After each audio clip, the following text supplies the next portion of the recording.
Natasha, and Khalil, aka Special K Nurse. and we are the co hosts of Woke and and Free. Free. Thank you for tuning into our 12th episode of WokeNFree. If you've been joining our conversation for the past couple of weeks, you know what WokeNFree is all about. It's about being honest and real with each other, and of course, you. And we talk about everything and anything that's important to us, to you, and the world. And of course, nothing is off the table. So now in this episode, we're kind of going to get a little bit taboo. We're going to be talking about something that has been in the news over and over again, and that's guns.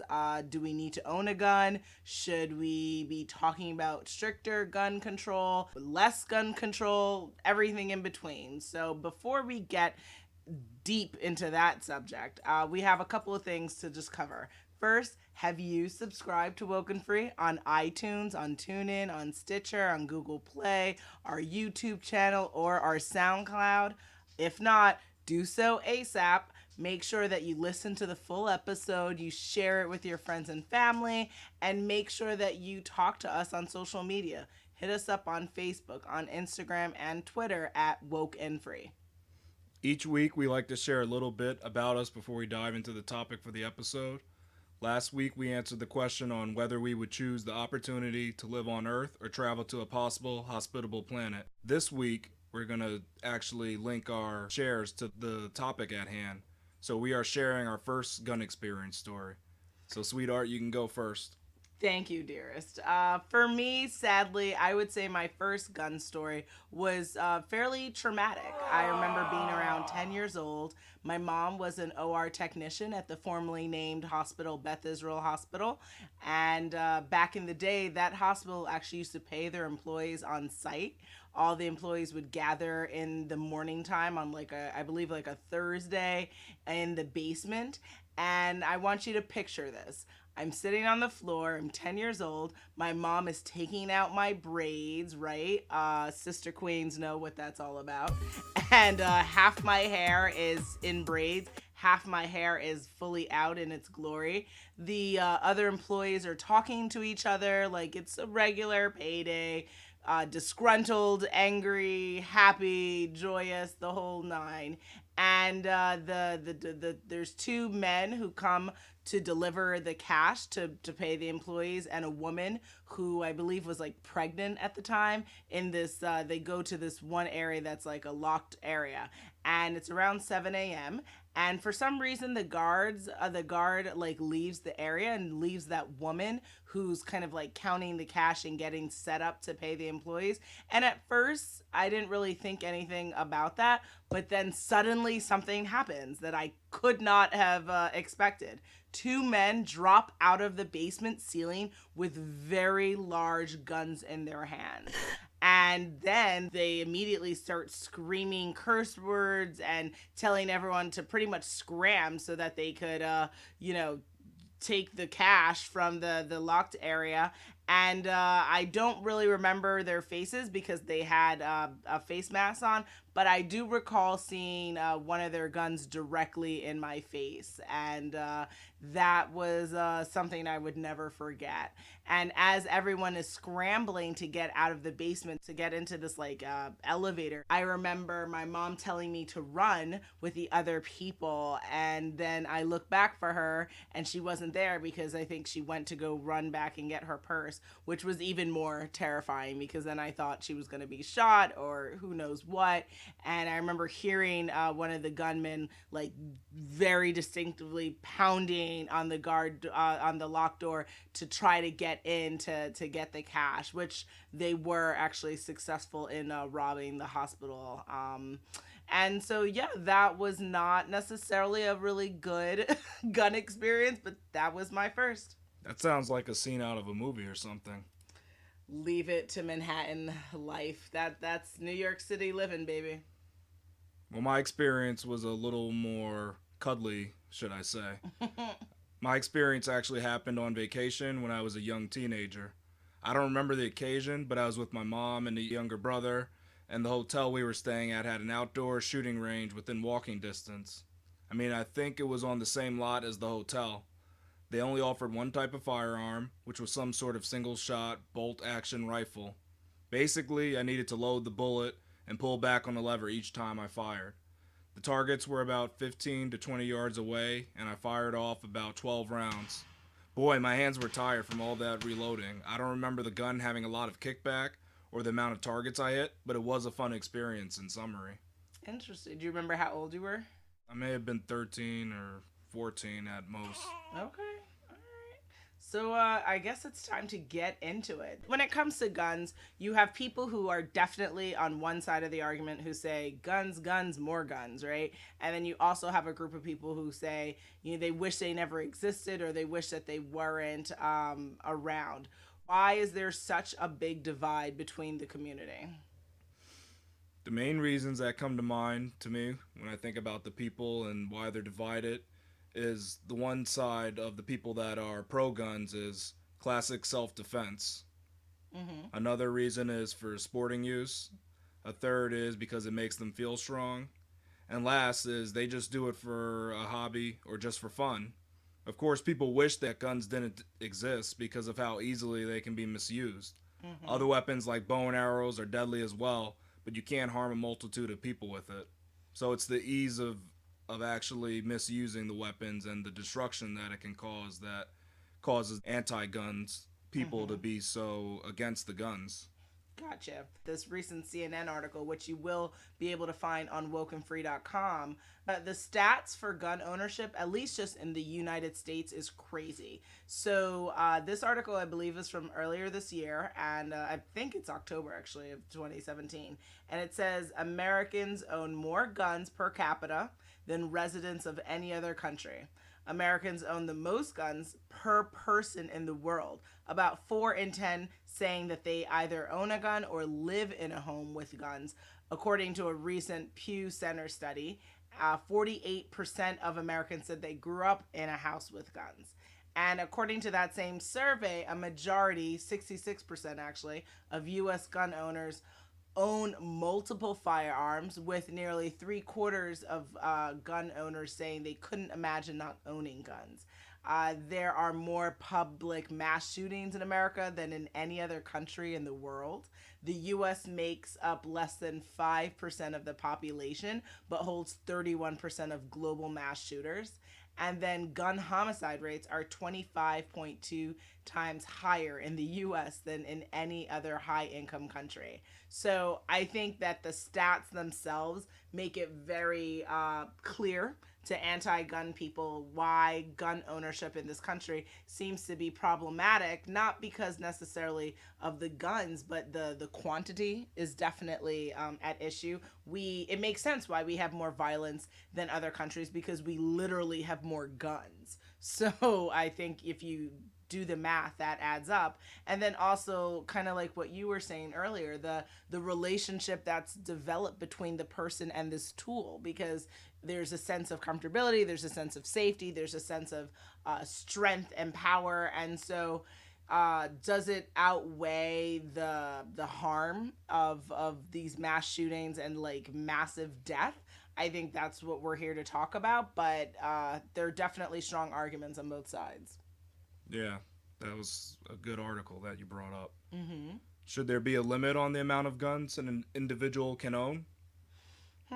I mean, given what's been happening, especially this year alone, I think that you can't have a mass shooting with one gun or two guns. You can have a mass shooting with 20 or 30 guns. So, for if you do the math, then I think if you limit the amount of guns that can be legally obtained to like maybe less than 10 or less than 5, I think it really can limit the opportunity people have to attack on a larger scale. So I say yes from a public safety perspective.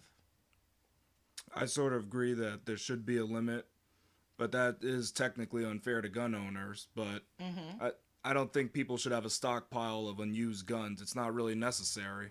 I think a limit could be applied to maybe the types of guns. So, Mm-hmm. for example, you can have 10 types of pistols and 10 types of rifles, just as an example. Now, I don't know if 10 is the magic number, but basically, A few bad apples have spoiled the bunch, now making more rules necessary to prevent future tragedies.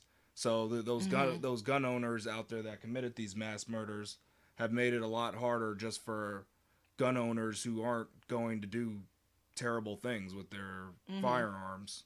I mean, listen, I grew up in Manhattan and I would have never thought about, why would you even need a gun? Now, given that we live in a kind of a more suburban area, it makes more sense to me why people have it. But again, the conversation, and I think we'll touch on this probably a little bit later, is it shouldn't be about the tool, but the person behind the tool, right? Because a gun in and of itself, is it doing any harm?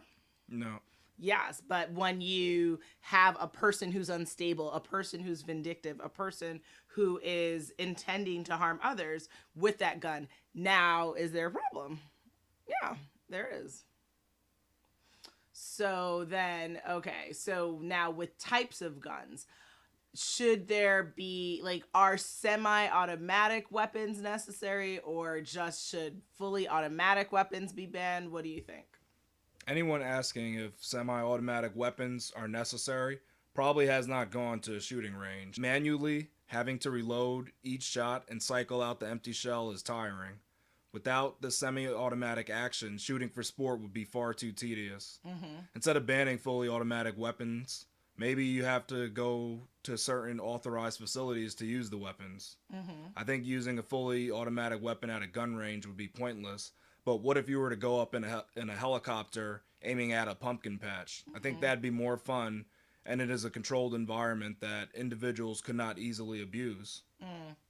I mean, I think this is a question of like that probably comes up with people, yeah, like not understanding how these guns are used. And it's really more of a question like, is this really a need, right? Does someone need to go up in a helicopter and shoot at a pumpkin patch? I mean, like it's a judgment call, and I think that we Do people need probably, really fast cars? Do they need to yeah, skydive? exactly, yeah. Do I they need to mean, do a whole bunch of things that are risky? That's the question.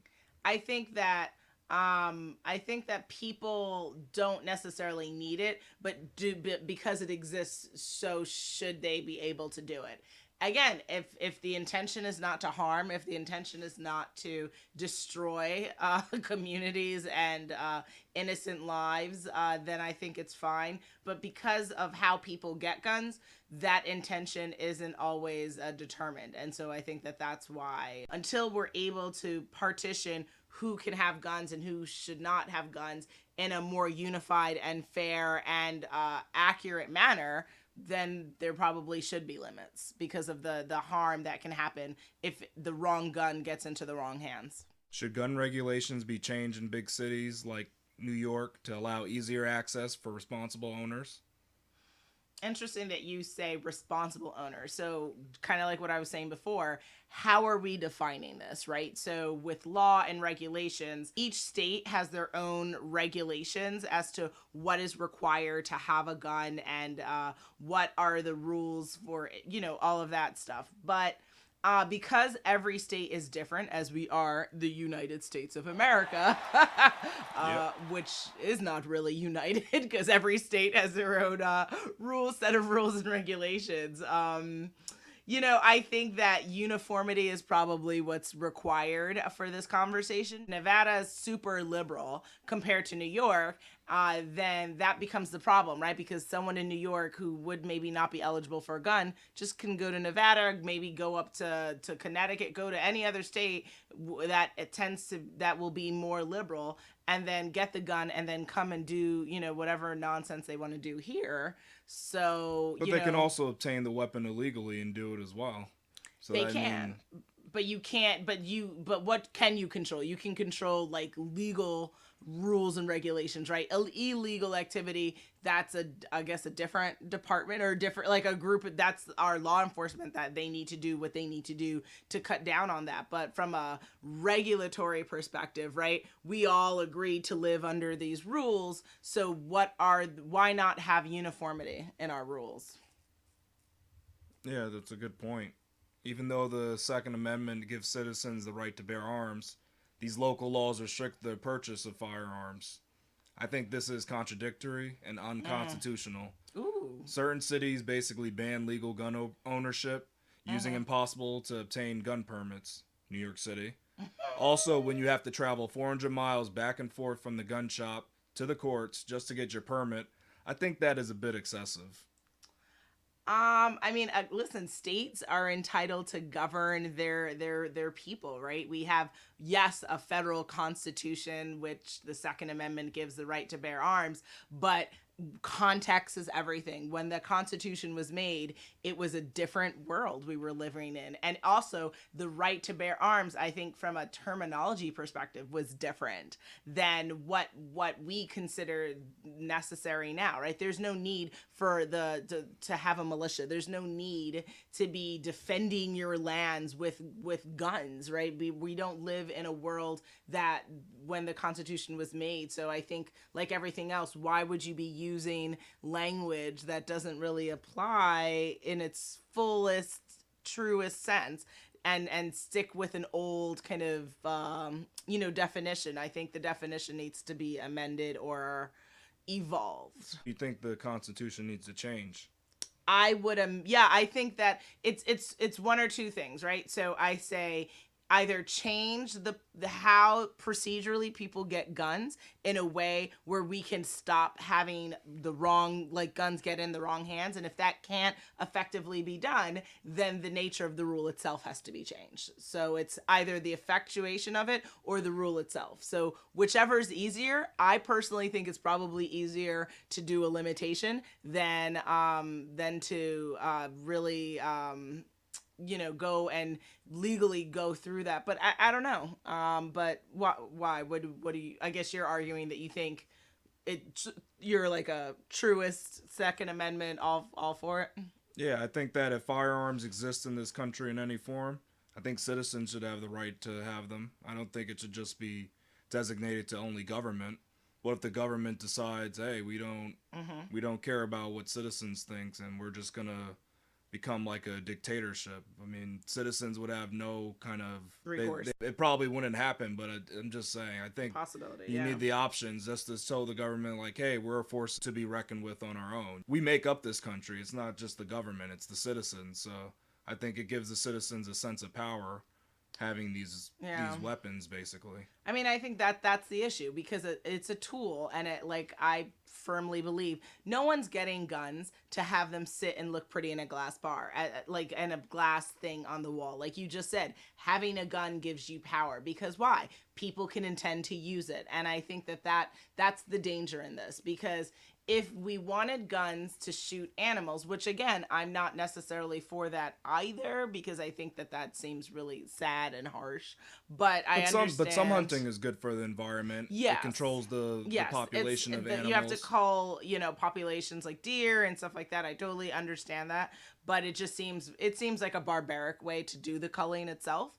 But it seems like when people have guns, it's automatically like, now I have something to protect myself. I can use it. And is that what a gun is for?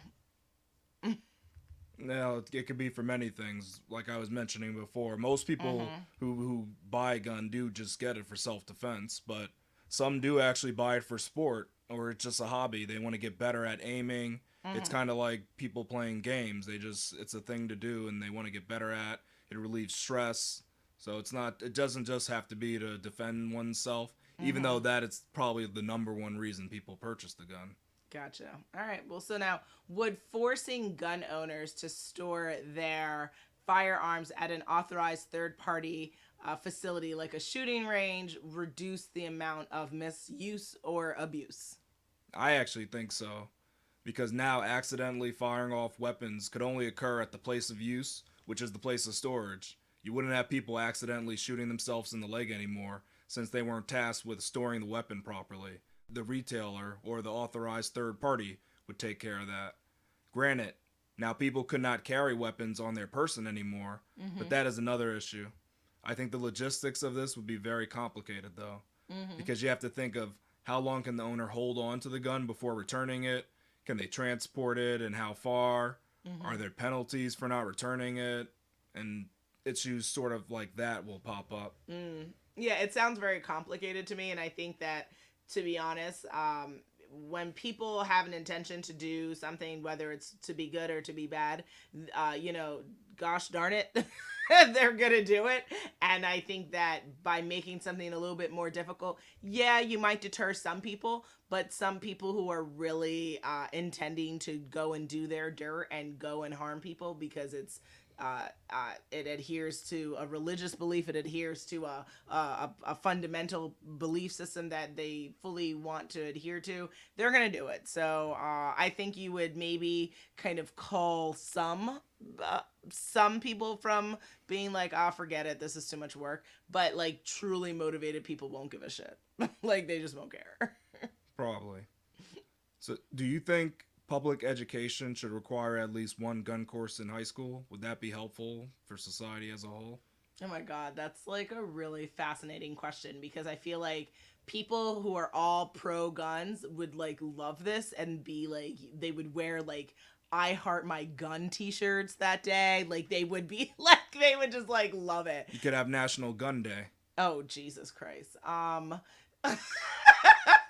George Washington, stand up, right? Like we're just gonna like all our constitutionalists, yeah, would just be like all for it. But then you also have people who would probably like literally have their heads explode. To be honest, I'm a lifelong learner, and I think that knowledge is power if you use that knowledge. And I think that if you were to offer a course like this, to be honest, it's the idea of should people know how to use this tool, right? I mean, if there's value in learning CPR or how to do the Heimlich, like why wouldn't there be value in knowing how to use a gun? Maybe you might be in a situation in life where you might need to know how to use a gun. So could it be valuable? Absolutely. It's knowledge. It's powerful. It changes the nature of what we would say in this country on as an overall policy. If we were to put this now within like introducing this to children, then it's kind of like then we're saying as a whole, go for it and enjoy. And are we as a nation ready to do that? No, I don't think so. I don't know if it necessarily means that the nation as a whole is pushing you to purchase a gun of your own. Mm-hmm. It's more about the education, just showing you that this is a tool, this is how the tool can be used. Mm-hmm. It's almost like it's not driving a car, but it's similar to learning to drive a car. It's just showing you. It's not necessarily saying you have to drive a car. There's people that get their license and they never drive or they don't own a car. So it could be a situation similar to that. People are required to take a health class during their normal curriculum. I don't think it's much of a stretch to add a course to at least learn about the guns, which are legal to own in the U.S. I think it would diffuse some of the fear and anxiousness associated with firearms. Mm-hmm. The training could also prevent future accidents from occurring from misuse. Just the experience of using a firearm will change the attitude of people. I agree. I think it would be interesting for sure, but I definitely could see massive pushback on that for sure. Definitely. Mm-hmm. Now, would you think it's possible for us in the United States, as we know it, to have citizens fully stripped of their firearms? This country was founded with the use of firearms by its citizens. To try and change the society as a whole is a lofty goal. Mm-hmm. I think the U.S. could not let their firearms go, not at this point. Just the actual notion divides the country in half.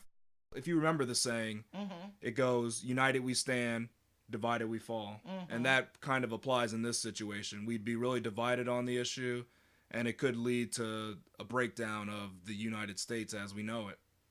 I agree. I think that it would be too difficult to implement, like you're saying, because again, if we're taking the guns away from our citizens, but our armed forces and our police officers and our government still have guns, then that creates an unfair, imbalanced situation where our government, technically, obviously, they are not intending to harm us. They're here to protect us and defend us and all of that. But they would have this tool, immense tool, to be able to maybe, not necessarily act in our benefits of the United States citizens, which would be scary.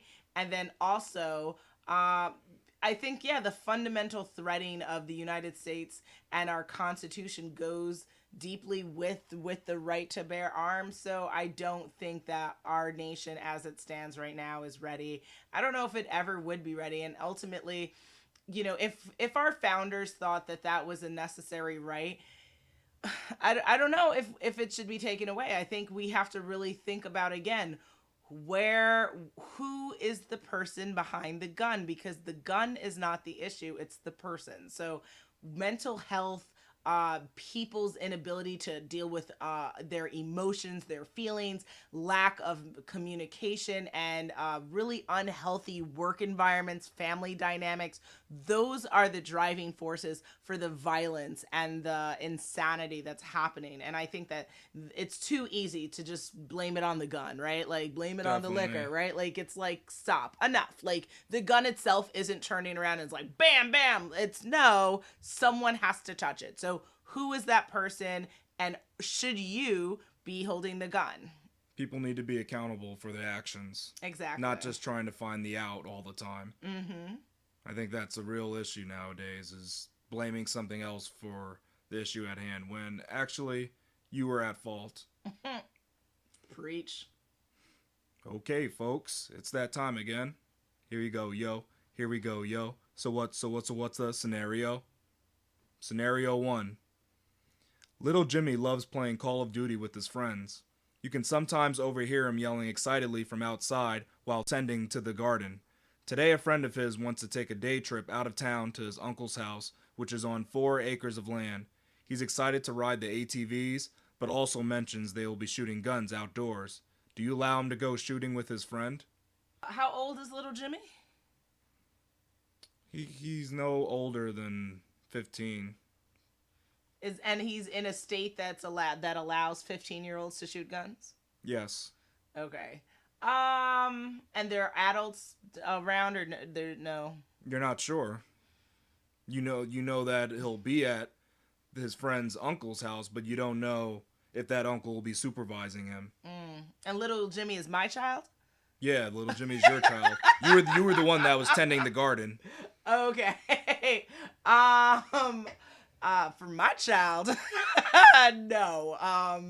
I am going to be that mother whenever that happens. I will be that overbearing mom who needs to know who, what, when, where, why of everything my child is doing. And that type of ambiguous lack of parental guidance in that scenario sounds like somebody's about to lose a toe. All right, so if there was guaranteed parental guidance and that was told to you by an adult, would that then be okay? This person's also a avid user of guns, and it is very safe around, like, they make good choices, and they're mentally stable and all that good stuff. Yeah, this person has 4 acres of land for a reason. He didn't inherit it. We'll say that. So he's a responsible adult as far as you can tell.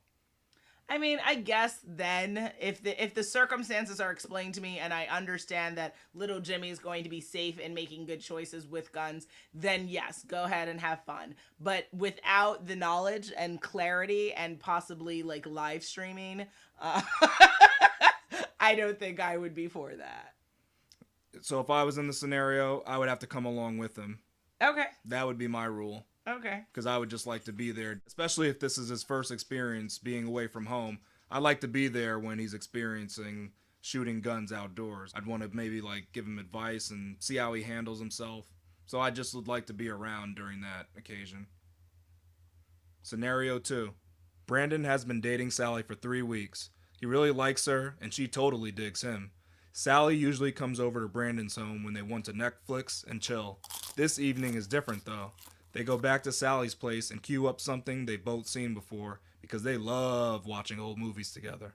Before Sally turns the lights off, Brandon notices a large safe in her closet that is ajar. He asks her what's in the safe, and Sally casually says a Glock 22, AR-15, and AA-12. When she mentions the last gun, she sticks her tongue out knowing that the AA-12 can't be purchased by civilians, and she briefly mentioned this fully automatic shotgun about a week ago. Brandon never told her, but he is a blue-blooded liberal who's terrified of guns. Should he let her know how he feels after they chill, or just suck it up and continue to date her? What kind of scenario is this, Khalil?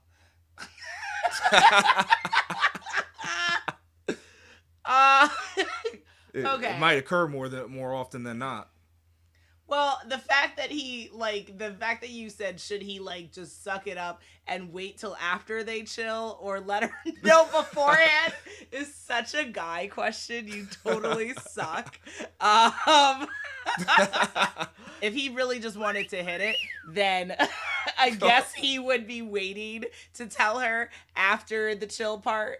But if he was really trying to be real with her, and he was so offended that he couldn't even chill, then he would bring it up. But I think, again, if he's dating her, you've got to be real with people and you have to accept people for who they are. So, just because she's for guns and he's not for guns doesn't mean they can't be together. So I would say most likely he's a dude who wants to just hit it. So just suck it up.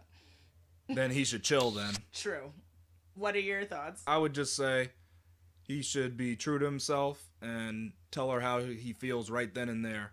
Because if he's trying to chill, I don't think he's going to be able to get that gun off his mind, knowing that it's in the corner there. It might just be too distracting. So it might not be a pleasurable chill time at all. You lies and fairy tales. Lies and fairy tales, Khalil. Ugh, we are at that time again. It is the end of our 12th episode of WokeNFree. This was quite the episode, talking all about guns, gun control, the history of guns in our country, and as per usual, will I leave you hanging for what our next episode will be about? Drum roll, please. On our next episode, we will be discussing privilege. So follow us on social media to follow along in the conversation. Make sure you tune in next week for WokeNFree Wednesday to join the conversation at www.WokeNFree.com. If you want to be a guest on the show, please submit a topic for an upcoming episode. Share how you feel with us on something we've talked about before. And you can do this all at the Contact Us page at WokeNFree.com. And remember, we're very active on social media, so you feel free to hit us up on Facebook, Instagram, Twitter at WokeNFree. And if you didn't already subscribe, please do. Share the episode and make sure you come back to join the conversation every Wednesday for WokeNFree Wednesdays. Till next time.